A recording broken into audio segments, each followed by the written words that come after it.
Today we're diving into a provocative and timely work, Limitations, The Moral Necessity of Boundaries by S.C. Sales. So what's the big idea here?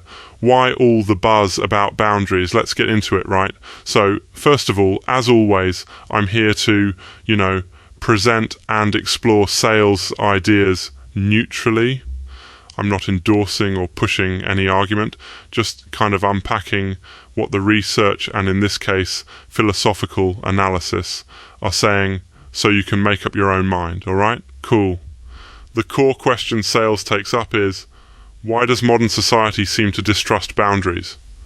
Moral boundaries, social boundaries, limits of any kind? Why are we so suspicious of, drawing a line anywhere? Sales argues this suspicion has become a signature of our time. He dubs it the age of the shrug, which, I have to say, is a pretty striking phrase. We signal awareness, but we don't want to make judgments, because judgment is scary. It feels, dogmatic or risky, or like it could end up hurting someone. So, we shrug. But Sales wants to know, what are the consequences of living like this? And, even more importantly, who pays the price when boundaries are blurred or denied? What's at stake here? Well, if you've noticed, anxiety, polarization, and instability in public life, or in your own workplace or community, this book offers one possible explanation.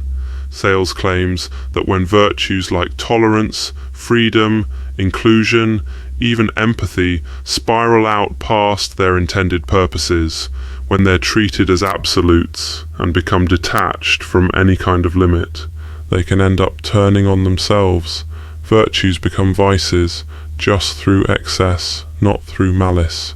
Whoa, right?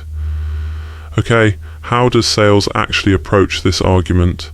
The book is structured as 9 little books, short, tightly reasoned chapters.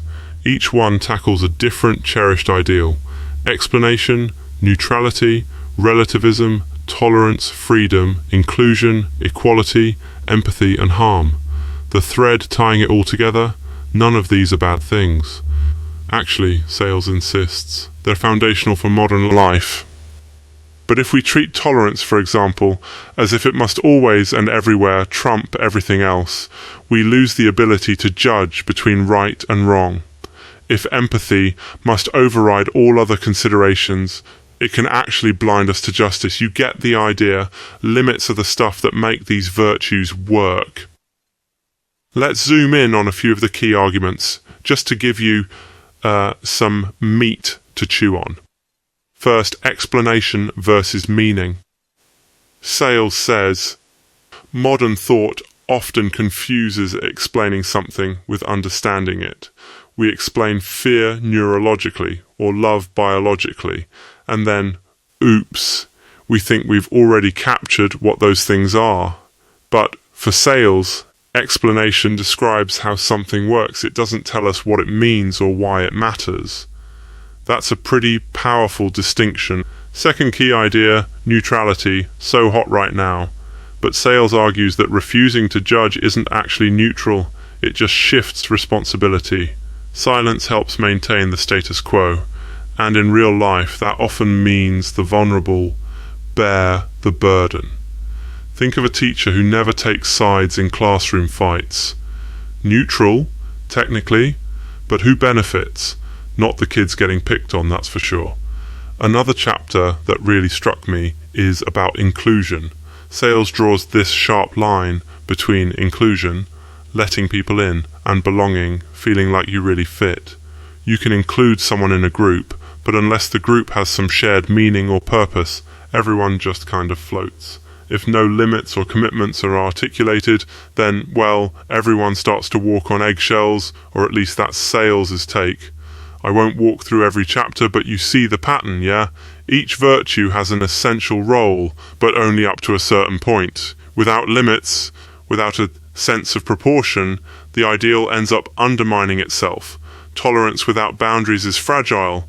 Freedom without responsibility is, weirdly, not freedom. Empathy without judgment, it's sentiment, but not justice. Sales isn't telling us what every boundary should be, just that without some boundaries, our most cherished virtues twist out of shape and sometimes cause the very confusion or harm they set out to prevent. What does this mean for you? Maybe you'll find sales analysis clarifies the dilemmas you see at work or school or in the news.